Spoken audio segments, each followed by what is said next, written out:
Get ready for Benjamin Knight Fuchs live here on a Sunday early evening. Ben, how are you today? I'm doing great, Liam. Good to see you. Happy to be here for another Sunday episode. Sunday episode. It's a great way to end the week. I learned so much on these podcasts. It's just crazy. Yeah. All right. Well, there's a lot to be said here. I've been studying health and nutrition and biology and biochemistry for 40 years with a special emphasis on the skin. But because I love biochemistry so much and I love chemistry so much, it really lends itself to understanding how the body works, how the body doesn't work when it comes to chronic degenerative diseases. As I've said so many times, say it again, all disease is cell disease, but all cell disease is preceded by dirty blood.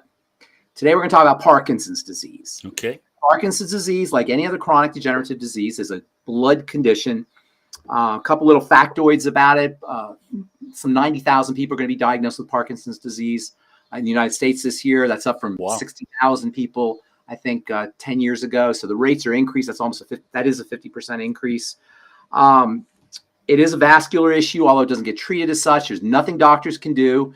The best medical strategies for Parkinson's disease involve giving either analogs of the neurotransmitter dopamine, or I should say precursors of the neurotransmitter dopamine, which we'll talk about here in a second, or what they call dopamine agonists. These are chemicals or drugs that act like dopamine or act at the receptor level like dopamine. That's the best they can do. But because neurotransmitters, like hormones, are supposed to fluctuate, it's really not a great strategy to just give drugs that are supposed to mimic or imitate these natural neurotransmitters. There's also a long-term toxicity that can be associated with some of these drugs. Sure. So it's really not a great strategy, and especially considering that it's a vascular condition. There's other ways that you can deal with Parkinson's disease, like you can deal with all chronic degenerative diseases. Put up the first slide, please. This is an article from the International Journal of Molecular Sciences, and if you want to know about, if you want some research proof about everything I talk about when it comes to vascularity in the blood system and dirty blood and chronic degenerative diseases, it's all spelled out right here in this article. This is from, this came out in 2024. This came out this year.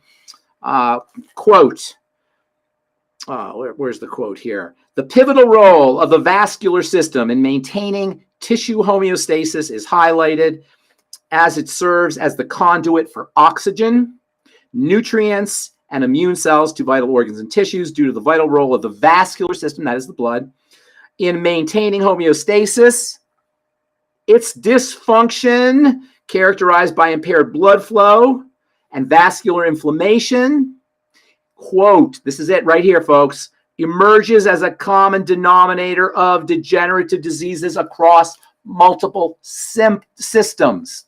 I've been saying this for years, and you don't need a study. You don't need an article. You don't need research to show it. It's logical. The blood is delivering oxygen. The blood is delivering nutrients. The blood is delivering immune cells. The blood is detoxifying the tissues. So obviously, you got a blood problem, you're going to have a tissue problem and an organ problem. So this is that's from the International Journal of Molecular Sciences. Next slide, please, Liam. As far as Parkinson's disease goes, Parkinson's disease involves a brain chemical called dopamine. Dopamine is very important for motor activity, for movements. Body movements just need a puff of dopamine to get started. This is a study that was done on mice that suggests that a burst of dopamine levels at the beginning of movement, as opposed to all the time, is what gets us going. Dopamine gets you going. In fact, the tremors that are associated with Parkinson's disease are really a sign that you're not able to complete a movement. Dopamine is important for getting you to move, to open the door, to lift up a glass, to do different things. All things we take for granted in terms of motor control require this hormone dopamine. Parkinson's disease is marked by deterioration in a part of the brain called the substantia nigra, which means the black substance. I'll tell you why it's black here in a second. It's kind of cool. This black substance is where dopamine is produced. When that area deteriorates, we'll tell you why it deteriorates here in a moment, but basically it's toxicity, blood toxicity. You don't make dopamine. Now, I find the substantia nigra to be very fascinating because it is black. Nigra means black. You know what makes it black? Melanin, skin pigment. Although it's not just skin pigment, but melanin in your skin is also, there's also melanin in your brain. There's melanin in that part of the brain. And the reason I find this interesting is because we don't often associate melanin with being an internal pigment that's found inside the body. And this is why melanoma can happen inside the body. In fact, Jimmy Carter famously had melanoma in the brain. And people, when they think of melanoma, oftentimes think of it as a skin condition. It's actually a cancer that that can show up in the skin, obviously, because you have a lot of melanin in the skin and melanocytes in the skin, but you also have in the brain. So I think that's very fascinating. Melanin is an electrical dampening substance. It sucks up random electrical energy. So it kind of makes sense that an electrical system like the brain would be a home for this very fascinating pigment. You know, you can make computer chips out of melanin. The pigment melanin actually lends itself to the production of information processors by virtue of its ability to dampen and modulate electronic energy. Next slide. This is really important. I'm sorry, is that the next slide? Let me see here. I'm not sure why I don't have that. Oh, okay, here it is. This is really important. I have been saying this for years, that digestive system involvement, first of all, it's involved in all chronic degenerative disease because this is how blood becomes dirty. The intestine is proximal to the circulatory system, and food or nutrients from food go into the bloodstream through the intestine. When you start to get permeability issues, that is leaky issues at the level of the intestine, things get into the bloodstream, and that's where toxicity arises from. This is true about all chronic degenerative diseases. No surprise. It's true about Parkinson's disease as well. Why is this important? Because if you go to a neurologist, you're going to be treated for a brain condition. But because there's nothing you could do for the brain condition, because the brain condition is secondary to the blood, nobody gets results from Parkinson's treatments except for perhaps some symptomatic relief. The problem is at the level of the gut, no surprise. Growing evidence suggests an increasing significance of the extent of gastrointestinal tract dysfunction in Parkinson's disease. Most patients suffer from gastrointestinal tract symptoms, including problems swallowing and bloating and nausea and vomiting, gastroparesis and constipation. Interestingly, constipation symptoms can show up 10 years before Parkinson's symptoms. So if you're dealing with chronic constipation, you should know that that can be a red flag, or it can raise your risks for Parkinson's disease down the road. Of course, it's not really the constipation that's the problem, although that may be a source of the problem because toxicity tends to build up when you're not eliminating things. But really the source of the constipation, which usually involves dysbiosis, and we're going to talk about here in a minute, messed up gut bacteria. Next slide here. Gut-derived sterile inflammation and Parkinson's disease. This is from Frontiers in Neurology, March 2022. Epidemiological and preclinical evidence support a role for gut-derived sterile inflammation. Pro-inflammatory bacteria are overrepresented in Parkinson's disease in the Parkinson's disease gut microbiome. There is evidence for a decreased gut barrier function. That's what I'm talking about, folks. That's called leaky gut. And leak of bacterial antigen across the gut epithelium. This is what I'm saying. Bacterial particles, literally, parts of the bacteria can get into the bloodstream. Secretions from the bacteria can get into the bloodstream when you're dealing with a leaky gut. And systemic exposure to bacterial endotoxin, LPS. LPS is an actual part of the bacteria that is associated with all chronic degenerative diseases. The only reason I'm showing you guys all of these slides is because I've been talking about this for decades, since pharmacy school, really, for almost 4 decades. And I always get the feeling that when I talk about the relationship between the gut and food and diet and chronic degenerative diseases, that people think it's just Ben doing his one-trick pony kind of thing where, oh, everything's digestion, everything's food, everything's the gut. No, this is hardcore science, people. And not only do you, like I said earlier, you don't need research. It's just logical. But there's tons of research that substantiates everything I'm talking about here when I talk about the triangle, which I'll show you here in a second, but especially when it comes to leaky gut, small intestinal bacterial overgrowth, or SIBO, as they call it, or dysbiosis, messed up gut bacteria, blood toxicity, inflammation, and inflammatory health challenges like brain inflammatory issues like Parkinson's disease. Next slide.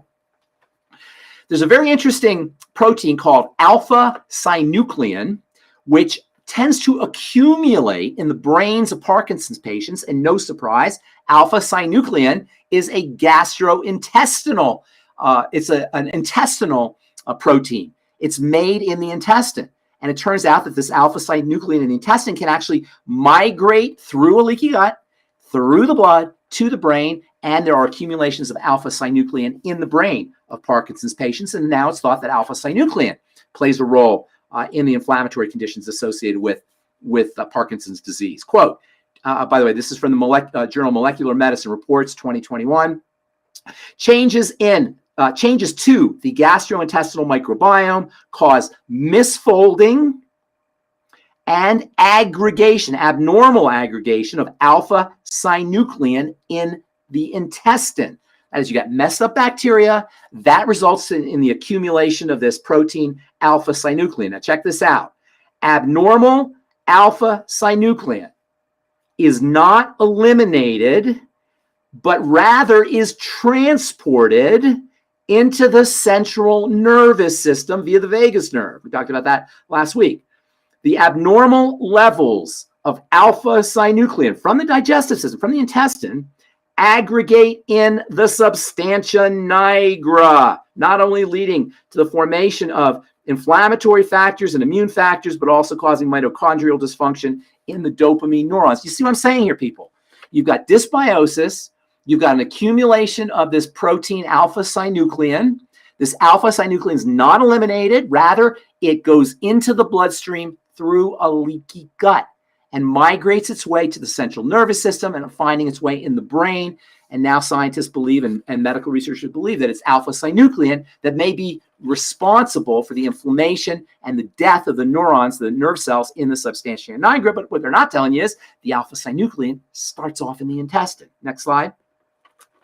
More on alpha-synuclein. This is from the journal Cell Death and Disease 2023. Abnormal forms of alpha-synuclein trigger progressive neuronal death through various factors in the brain, and are involved in neurodegenerative disorders such as dementia.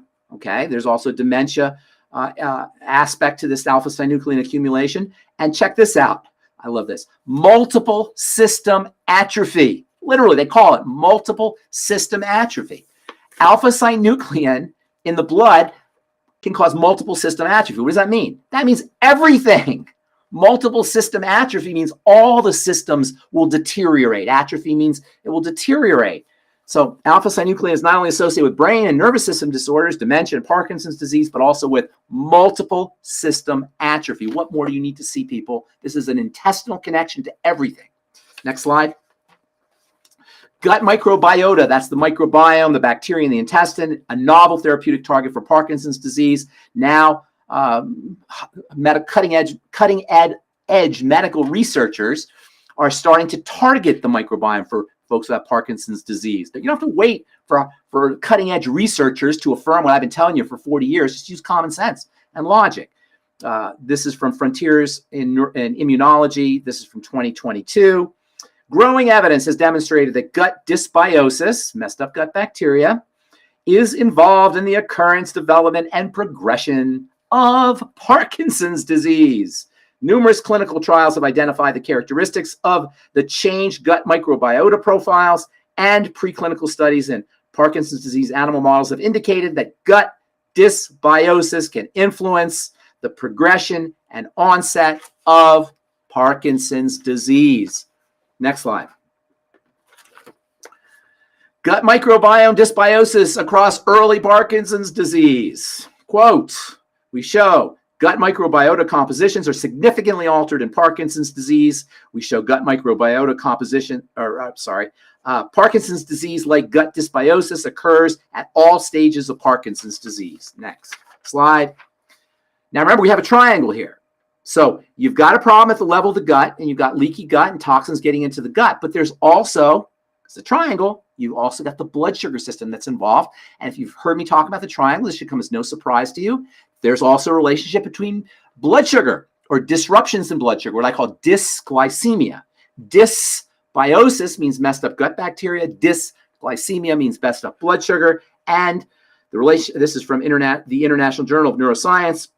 It has been reported that 50 to 80% of patients with Parkinson's disease have abnormal glucose tolerance, which may be further exacerbated by levodopa therapy. That is, the drugs they give you for Parkinson's disease can make your dysglycemia worse. This is not uncommon, that the drugs that medical professionals dispense to patients can make the problems worse, even though they may offer some symptomatic relief. So it turns out that up to 80% of Parkinson's patients have messed up blood sugar, dysglycemia, and the levodopa that's given for Parkinson's disease can actually make dysglycemia worse. Next slide. Glucose metabolism impairment in Parkinson's disease is the second point in the triangle of disease. Impairment in systematic and regional glucose metabolism exists in patients with Parkinson's disease at every stage of the disease course, and such impairments are associated with the incidence, progression, and special types of Parkinson's disease. This is from Brain Research Bulletin. Next slide. Metabolic syndrome. I love that term, metabolic syndrome, because like multiple system atrophy, it implies that everything can go wrong when you have metabolic syndrome. Metabolic syndrome can affect the liver and it can affect the skin. Alzheimer's disease is thought to be part of metabolic syndrome. Kidney disease is thought to be part of metabolic syndrome. All manner of autoimmunity can be involved with metabolic syndrome, and no surprise, metabolic syndrome, which is dysglycemia and insulin resistance, type 2 diabetes, is also involved with Parkinson's disease. A significant interaction between metabolic syndrome on the risk of incident Parkinson's disease was observed. Our population-based large-scale cohort study suggests that metabolic syndrome and its components may be risk factors of Parkinson's disease development. Again, you don't need to have these studies, but this just validates everything that we've been talking about for years, really, about the triangle of disease, about dirty blood, about the importance of digestive health when it comes to long-term chronic degenerative diseases. And of course, this is all important because this is all these causes of the nightmares of chronic degenerative diseases are in our control. They're lifestyle issues. And we'll talk about how you can address these things, but it all boils down to what we're eating. Not because I'm Mr. Organic guy, not because I'm Mr. Food guy, eat your vegetable guy. It's because this is how toxicity gets into the blood. And if you understand the relationship between blood toxicity and chronic degenerative diseases, all should make perfect sense. Next slide. Of course, we got the third point on the triangle of disease, which is the adrenal thyroid axis, or the adrenal thyroid complex, if you like. It turns out that there is an inflammatory and cortisol association between Parkinson's disease. No surprise, third point on the triangle of disease. Cortisol levels are significantly increased in Parkinson's disease, implying a dysregulation of GR. What is GR here? Let me see. What is GR?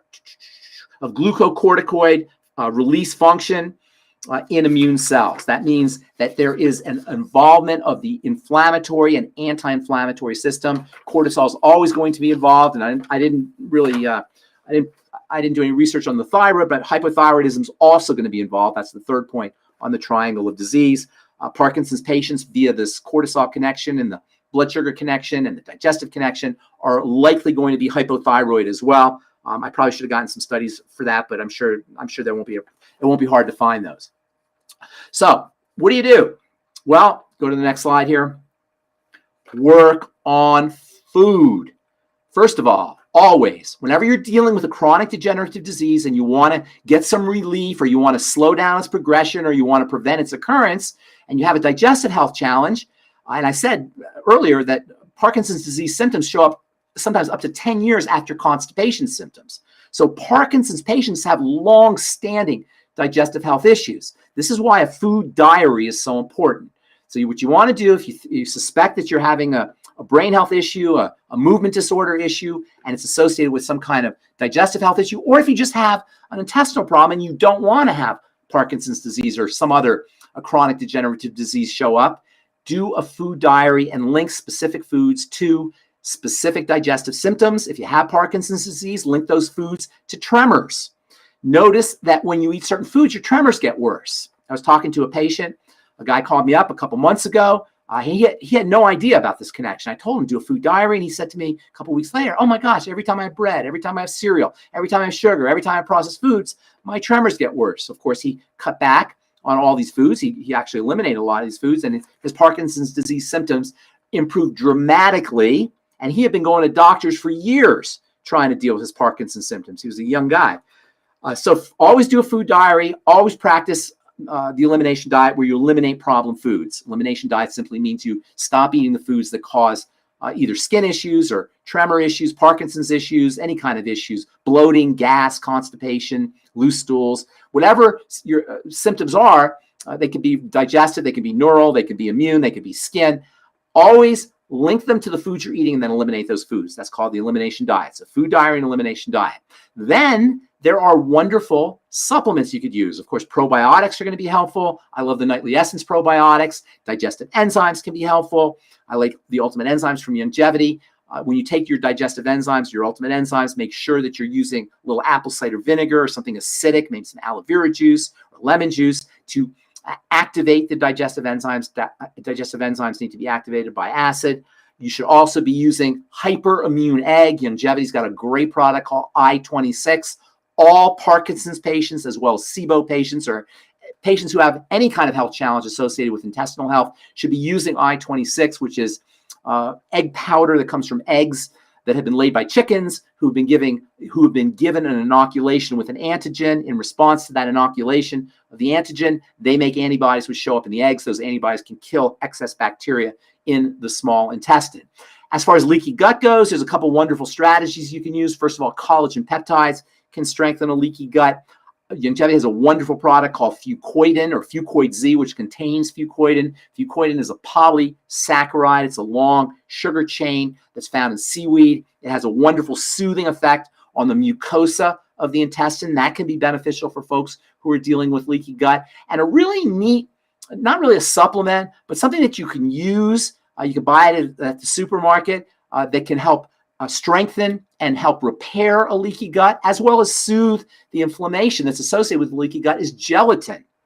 Either Knox gelatin, or if you like, you can use organic gelatin. Probably a good idea to use organic gelatin. You can also use Longevity's gel caps, which are in the Ultimate EFA. The Ultimate EFA comes in a gel cap. That gel cap itself can serve double duty. Not only does it carry and protect the essential fatty acid, but it can also be used, the gelatin in the gel cap can also be used by the body to help soothe inflammation. And of course, gelatin is collagen. That collagen can help repair, or the building blocks of that collagen may help repair leaky gut. Gelatin has been used for digestive health issues for really centuries. Since the Middle Ages, gelatin has been used for various digestive health issues. We know that gelatin can help repair leaky gut and has anti-inflammatory benefits for folks who are dealing with leaky gut syndrome, or if you prefer, intestinal permeability syndrome. Long story short, there's a ton you can do for Parkinson's disease yourself to prevent it.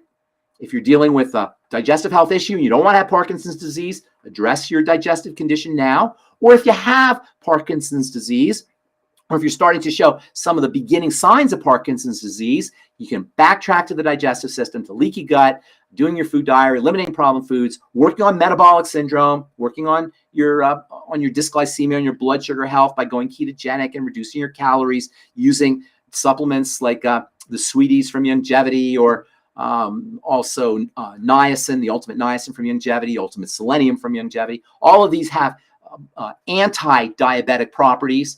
They may help you if you're dealing with Parkinson's disease.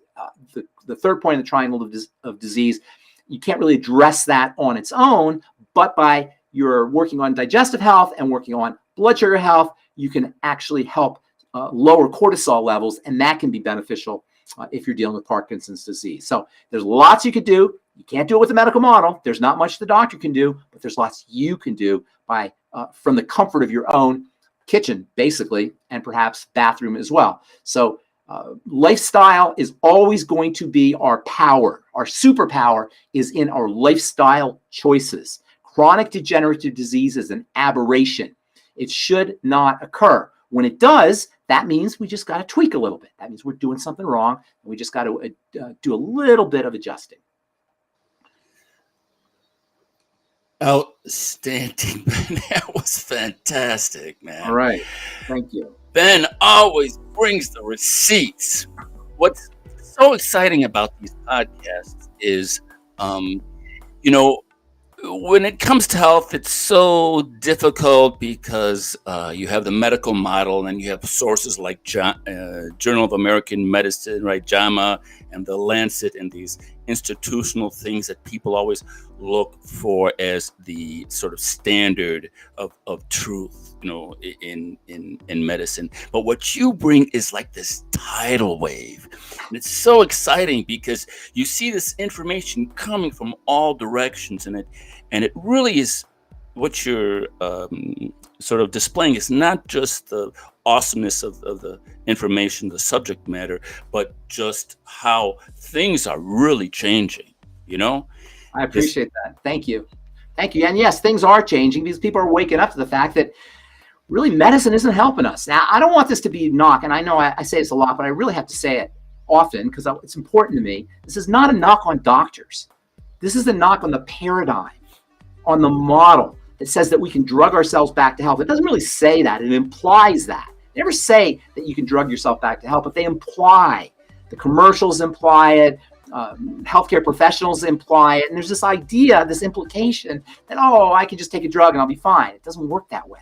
There are no drugs that can help us with chronic degenerative disease, but that doesn't matter because of all these wonderful lifestyle options that we have, especially when it comes to what we're eating. Yeah, it's just so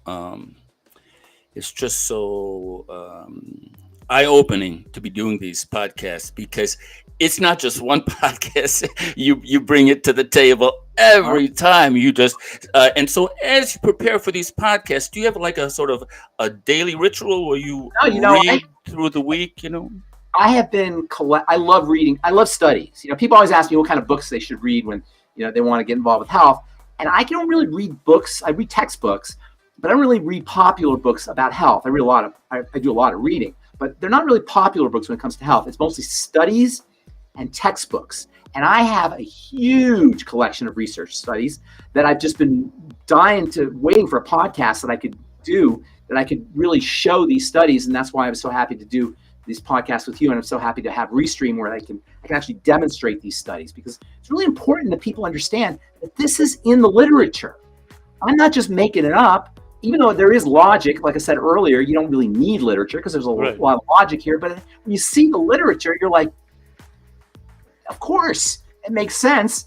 And, you may get angry at the medical model for not telling you this, and it's unfortunate, but clinicians are not necessarily researchers. And the research is really where you learn how the disease starts, how it progresses, and what you can do about it. It's not in the clinical studies, or it's not in the clinical evidence, which really is about lowering markers, reducing symptoms. Clinical medicine is about making you feel better. Right. It's not really about solving the problem. Symptom relief. Symptom relief. And like I say, sometimes it's important to have symptom relief. If you have terrible tremors, you don't want to have the tremors. Sometimes Cinemat or levodopa or whatever you're taking can help.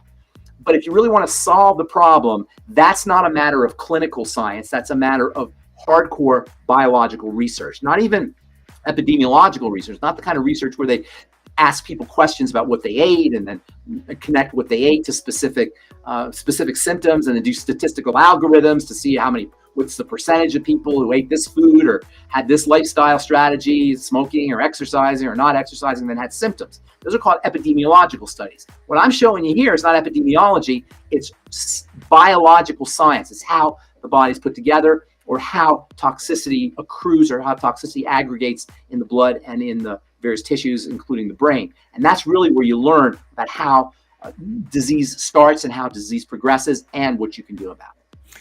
Yes, and like Ben says, everyone, keep a food diary. Keep a food diary, so important. So important. I had a gal ask me, and I'm going to do another podcast here in about an hour, and this gal who I do this podcast with said, can you explain how to do a food diary?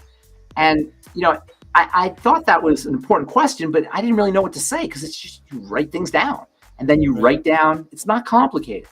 You write down everything you eat, and then next to it, you write down how you feel. How you from feel? a digestive system perspective, from a skin perspective, or if you're dealing with movement disorders or neurological issues from a neurological perspective. And then you just connect the symptoms with specific foods and eliminate those foods.